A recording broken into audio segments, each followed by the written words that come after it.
Assalamualaikum warahmatullahi wabarakatuh. Ladies and gentlemen, I'd like to present my research about a study on the role of COVID-19 task force in university, psychological impact of pandemic.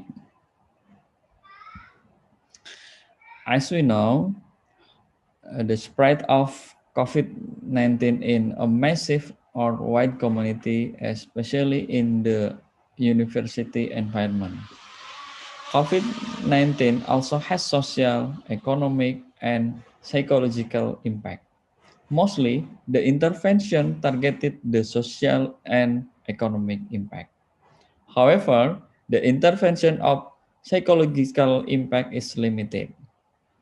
Universities, as higher education institutions, have attention and responsibility for mitigating and handling the impact of the coronavirus on the community and university users, like lecturers, education staff, students, university employees, and various agencies that work with universities. In facing the new normal in the field of education, universities or college must form their task force if they are to reopen learning activities. Thus, health protocol can be guaranteed to run well, especially if the campus task force coordinates closely with regional task force. There are three types of psychosocial approach. The first is prevention, like providing good sanitation, implementing health protocol. The second is promotion, announcement, and then providing brochures. The third is curative approach, like social assistance or social aid, screening by rapid test, and psychological treatment. This study aims to describe university task force effort to handle COVID-19 at university level. The method in this research is qualitative research by collecting data. The analysis is based on library research or literature study. This research involves a collection of some textbook, journal, article, virtual resource, and internet access. Finding and discussion. The COVID-19 task force at Universitas Islam Riau has carried out psychosocial treatment in three aspects or three approach. That is prevention, promotion, and curative. The prevention activities as follow: providing good sanitation like hand washing facilities, proper air ventilation, spraying disinfectant in the rooms, and then collecting the number of COVID-19 cases, and then implementing health protocols. The promotion activities as follow: providing brochures and mobile announcement by car. The curative activities giving basic needs as social assistance approach. However, Universitas Islam Riau and other universities in Indonesia, maybe in Malaysia, should provide mental health services with a curative approach to help with the psychosocial impact of COVID-19 sufferers and their families, so they don't get stigma and other counseling and psychotherapy assistance. An integrated psychotherapy approach with Islamic value will help the Universitas Islam Riau Task Force achieve the goal mitigating the COVID-19 pandemic to assist the community deal with coronavirus. Thank you. Assalamualaikum warahmatullahi wabarakatuh. Assalamualaikum warahmatullahi wabarakatuh, and a very good day, everyone. I am very honored to be here presenting in ISROPIC 2020 after what we had last year, ISROPIC 2019. Alhamdulillah, a good continuation. Today, I am Rabi Ahaminuddin from the Department of Political Science, International Islamic University Malaysia. I would like to present on universities management of crisis and analysis of COVID 19.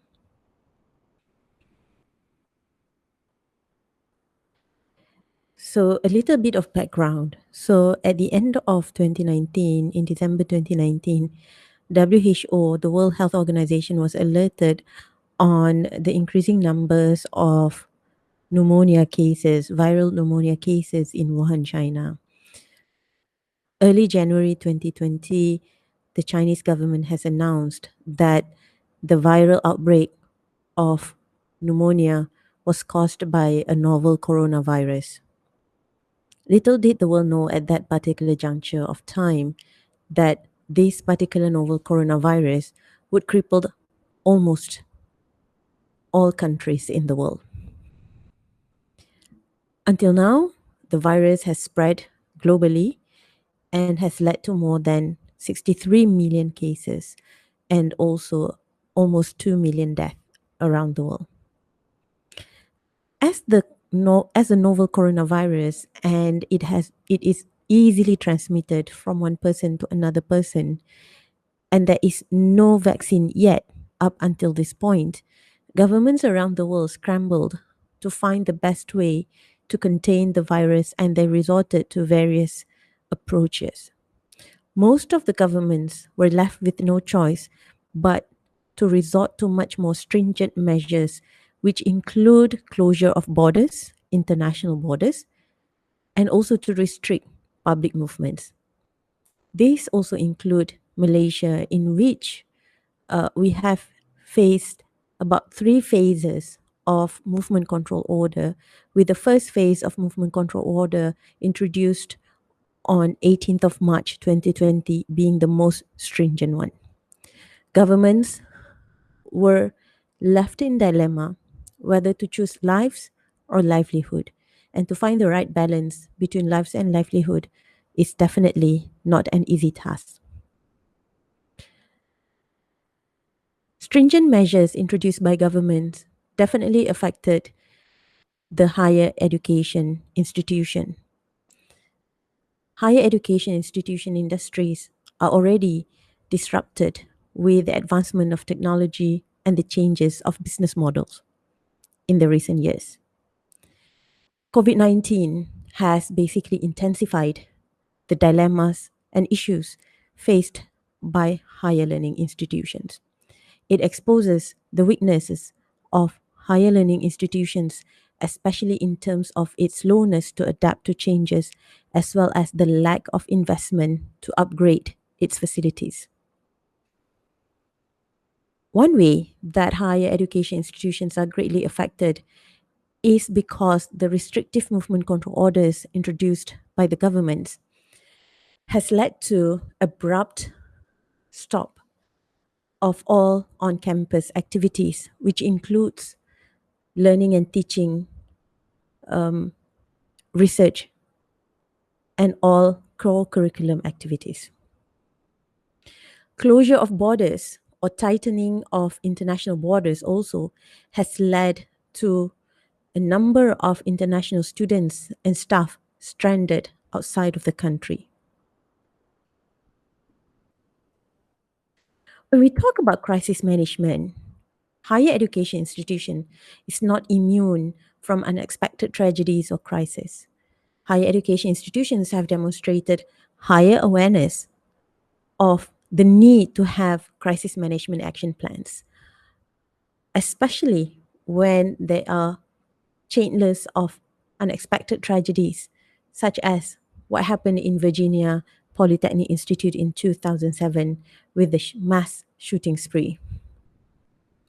However, we must take note that higher education institution is underprepared to face a pandemic at a large scale, such as COVID 19. Not only the irregularity and the instability due to the constant changes of government policies in dealing with COVID-19 pandemic, but also because of the length of time that COVID-19 has remained in the society. And the lack of stability and regularity and the lengthy period of COVID-19 pandemic affected the operations of higher education institutions and has put immense pressure on higher education institutions to find alternative, to review and to upgrade and modify the way it operates currently. This is especially true for all activities that are usually conducted physically on campus. Furthermore, COVID 19 has actually affected the business model that higher education institution embraced over the last few decades. As what we see that higher education institutions has evolved to emulate more of business practices with having education or higher education as its business commodity. And it has changed its face from being public based institutions in providing goods and services, education as the goods and services, to rather be a profit oriented institution. Thus, COVID 19 has posed two prongs dilemma and issues for higher education institutions, universities, and colleges. Why? Because apart from facing the public health issues of COVID 19, it also has actually intensified the financial crisis that higher education institutions have faced over the last few decades. And this has made worsen because of the inadequate preparation of universities management in handling COVID 19. Thus, these further uh, emphasize the needs for universities to basically adopt a much more comprehensive and feasible crisis management plan instead of what they are having currently. When we talk about crisis, we have two types of crisis. We have the natural crisis, such as the pandemic that we are facing right now, natural disasters like flood and tsunamis, and also public health issues such as sanitation issues. And we also have human induced crises, such as the economy, labor strikes, informational, physical, human resources, such as rise in absenteeism and damage to organizations' reputation. When we look at COVID 19, it started off as a natural crisis. But because of the lack of preparedness by higher education institution and also because of the lengthy period of COVID-19 pandemic, it has resulted that it has evolved and become a human induced crisis as well.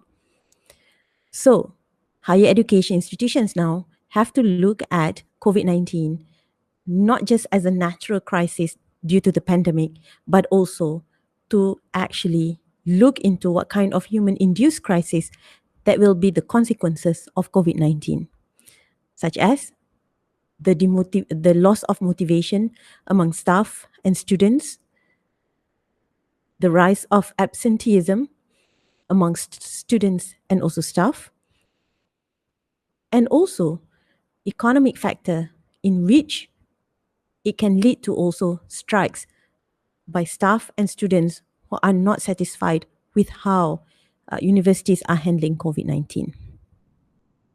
For example, in Manchester recently, the students of Manchester University has resulted to riots because they did not believe or they did not agree with the decision of the university management in putting up fences in order to isolate the students from outsiders and vice versa.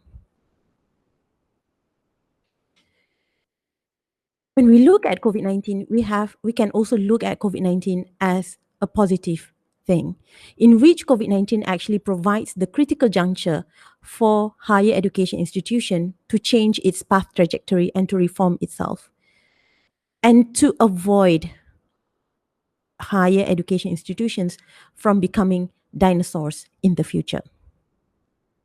So, higher education institutions need to relook and review its business model, how it should look into its over reliance on international students as a money making tool instead of looking at international students as an exchange of knowledge, as a mean to exchange knowledge and to diversify knowledge. And it also highlights the importance of higher education institution to remain relevant to the local communities. Higher education institution also need to make sure that it will adopt a much more transparent and also be more accountable, increase the level of transparency and accountability of university management to its stakeholders, in which it also need to greatly invest on its digital infrastructure and to change its mindset from becoming over bureaucratic institution to encourage much more fresh and creative solutions by the academics and students alike. With that, I would like to stop this presentation by asking us a question: how do we actually see higher education institution if we do not change ourselves at this particular time? Thank you very much. Assalamualaikum warahmatullahi wabarakatuh. Assalamualaikum warahmatullahi ta'ala wabarakatuh. A very good morning to all participants and viewers. My name is Zati Azril Ahmad. I am a lecturer at the Department of Communication, Kuliah of Islamic Revealed Knowledge and Human Sciences, International Islamic University, Malaysia. I would like to share with you about a study that I have recently conducted, examining on IIUM experience in managing COVID-19. The title of my study is Managing COVID-19 on Campus, What IIUM Learned from It. Stay tuned. I have divided my presentation into 7 sections. First is the background of the study and why this study was initiated.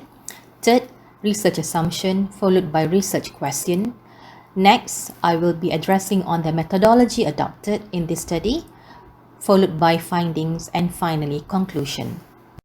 The first wave of COVID-19 outbreak in Malaysia started on the 25th of January. That was about 2 weeks before new semester began.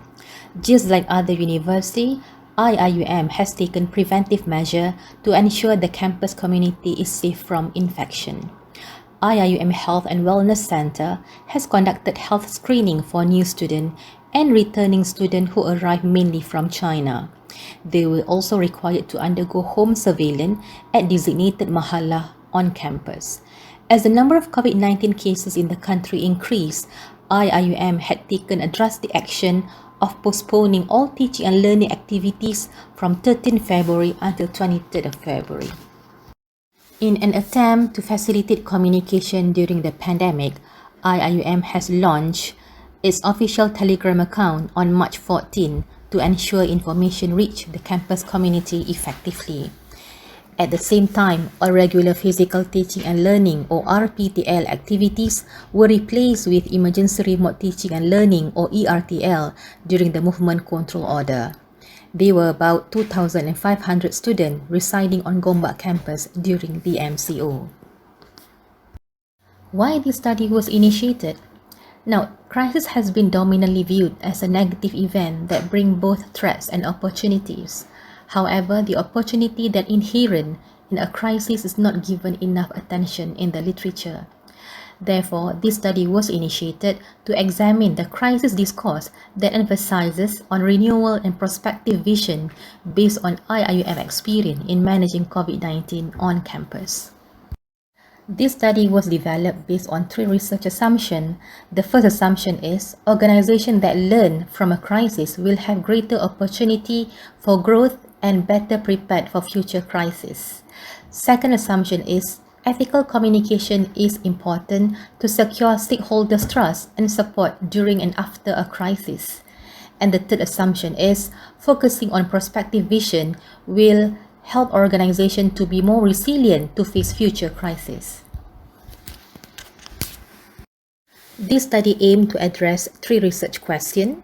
The first one is, why did IIUM learn from her experience in handling COVID-19 pandemic? Number 2, how ethical communication applied during the pandemic? And number 3, to what extent prospective messages adopted in the crisis discourse? The discourse of renewal theory was used to guide the study.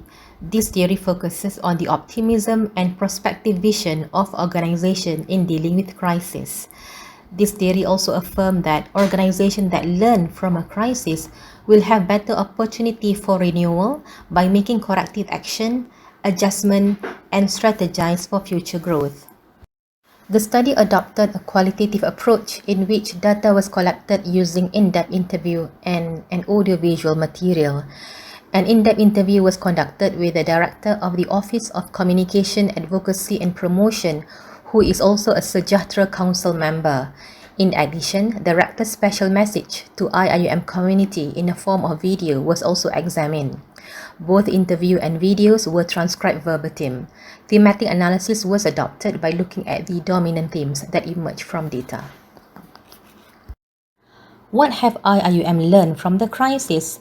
The study found that IIUM has been responsive and actively making adjustments to ensure the campus community are well protected and able to continue with their routine. This was evident when several actions were initiated to ensure things are in order and under control.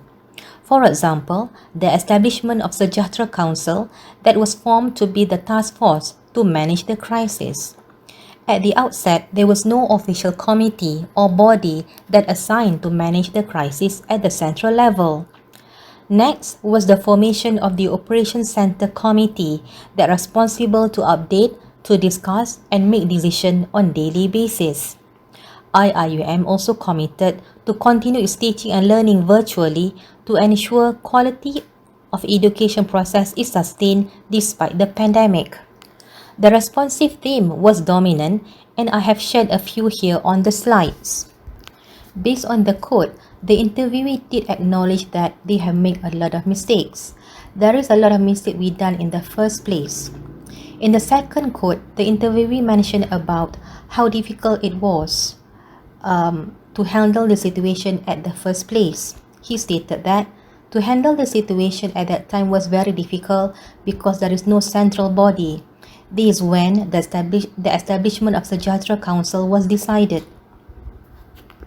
The last quote was taken from the special announcement given by the rector in his video. The quote mentioned that given the circumstances now, what we are doing is to enhance the use of virtual approaches to education. Hence, we will create more opportunity for other lecturers, professors who want to use this medium. These are among action taken to improve the situation in order to lessen the negative impact of the pandemic. In terms of ethical communication, the study found that IIUM has practiced effective communication principles. These principles was quite dominant in the text. For example, IIUM communicate information about the pandemic early. IIUM also make informed decision to use specific channel to reach its community. Personalized communication was used to capture community attention and to increase retention. And IIUM also communicate in a timely manner. This study also found that the crisis discourse has been focusing on the future instead of the past. Messages were directed towards what IIUM will do or will continue to do to be more prepared for future crises. I have shared several quotes that represent this theme. For example, but once this thing is over, Sejahtera Council will stay. I will propose it will stay because it's important, not only for COVID-19, but for any other crisis. The next quote mentioned about the formation of crisis communication team. My team already designed our own crisis communication plan. We never had that before, so we will bring this proposal to UMC for approval. We are going to establish the crisis communication team. This study concludes that an organization that learns from a crisis will be able to respond more effectively by taking corrective action and adjustment that will lessen the negative impact of the crisis.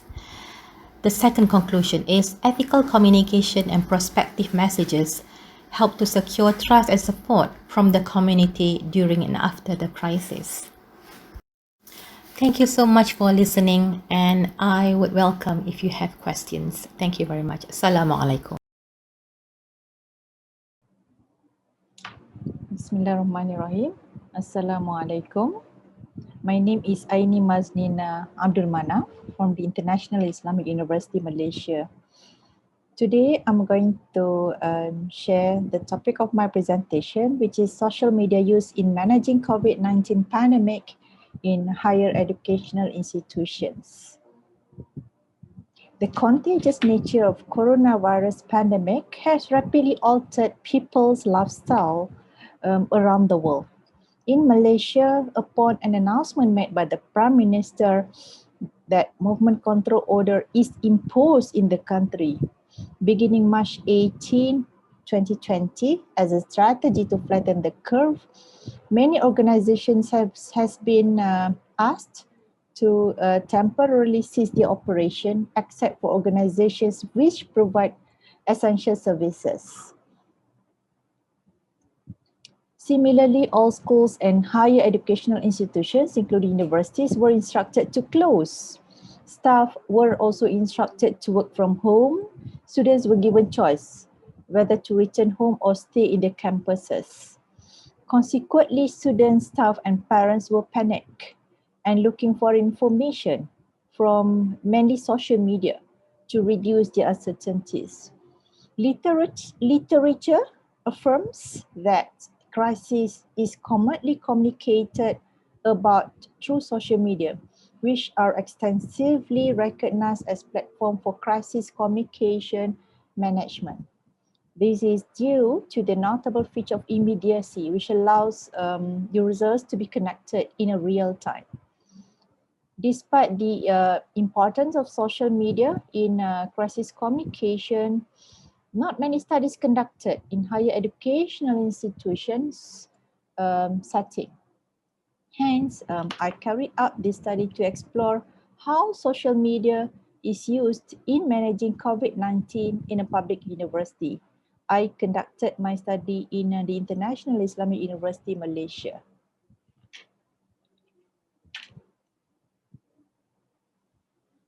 Content analysis was carried out to explore how IUM use Facebook and Twitter in response to COVID-19 pandemic. Facebook and Twitter are chosen in this study as these are the two most common platforms used in crisis.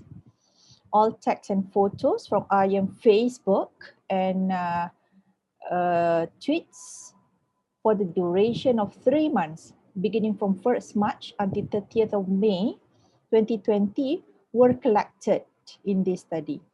A total of 197 posts as well as 104 tweets were collected during this period.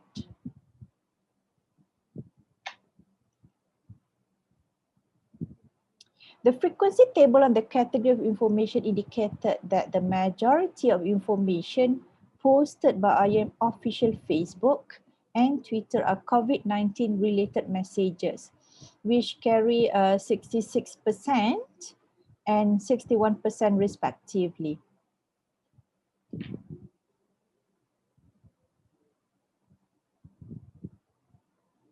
Based on the analysis, the study found 6 categories of information related to COVID-19 posted on the IM official Facebook and Twitter. They are students' welfare, official announcement by the university, announcement and guidelines from the government, particularly from the Ministry of Higher Education, the university's contribution to the frontliners, warning and verification of fake news, and COVID fund relief. Of all the categories, the highest number of posts are related to posters on guidelines, advices, and tips for the community on how are they supposed to deal with COVID-19 pandemic, such as practicing social distancing, wearing masks, and many more. In addition, Facebook can Twitter posts highlighting that the well-being of students who are stranded in the campus are taken care of are also quite high. Many posts and pictures of students receiving food from donors within and outside the university also dominated Facebook and Twitter during this period. The findings also indicate that information posted in both Facebook and Twitters are of similar contents, just that the number of Twitter posts are slightly lesser than Facebook.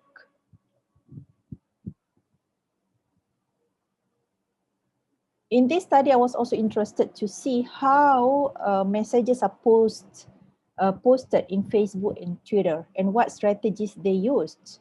7 themes emerged from data analysis. First, information disseminating messages dominated Facebook and Twitter posts. Information disseminating messages is a common strategy used in crisis incidents. IUM used this strategy most frequently by posting new guidelines and SOP, standard operating procedure, released by the university as well as the government's ministers. An example of Facebook and Twitter posts using this strategy is on the university's guideline for parents to bring their children home during MCO. The second theme, which raised obtained from the data, is rumor management message, which is also used in young Facebook and Twitter. The Facebook and Twitter consistently published the poster, which reminded the university's community as well as public for not spreading fake news about COVID-19, especially on the positive cases of COVID-19. Rumor management is imperative in gaining public confidence for an organization, hence is highly used in young Facebook and Twitter within this period. The third theme, strategy used by in social media in managing COVID-19 crisis is reputation management message. It's highly used in IUM Facebook and Twitter throughout this MCO period. IUM highlighted the university's endless efforts to protect and take care of students' welfare by posting pictures of the in-campus students holding posters, "We are okay," and also pictures of students receiving food from the university management and donors. During MCO, there was a number of stories highlighted in social media, in the WhatsApp, instant messaging about students who were reported as starving due to shortage of food in the university campus. Therefore, IUM efforts in dealing with this issue were highlighted to project the university's good reputation, thus strengthening public confidence on the university's capability in managing the crisis. The fourth strategy used is persuasive messages, also dominated Facebook and Twitter posts during the MCO period. These persuasive messages are aimed at increasing the students' and staff self-efficacy. The persuasive messages, which are mainly conveyed in the form of infographics, guide the university's community to know how one can be infected by COVID-19 and what SOP should be followed to avoid from getting infected. The persuasive messages are also used for crowdfunding, that is persuading the public to donate for funds established by IUM aimed at feeding the needy students and frontliners. The fifth strategy used is one-way communication mode. It's also employed by the manager of IUM Facebook and Twitter. The social manager only posted messages to the Facebook and Twitter, but seldom respond to any comment. This mode is possibly chosen as a play-safe strategy. In a crisis, the emergency manager must be careful in communicating any response to the public, as some messages may be sensitive, especially to those who are affected. Hence, IUM chose this strategy to protect the institution. There are several recommendations of the study. First, higher educational institutions must acknowledge the vital role of social media in crisis communication and prepare and update social media communication plan from time to time. Second, key communicators of higher educational institutions should master in the monitoring and management of social media. And thirdly, higher educational institution must also establish a two-way communication platform through Facebook to allow for a more effective crisis communication strategy. Okay, so that's all from me. Thank you very much for listening. Assalamualaikum.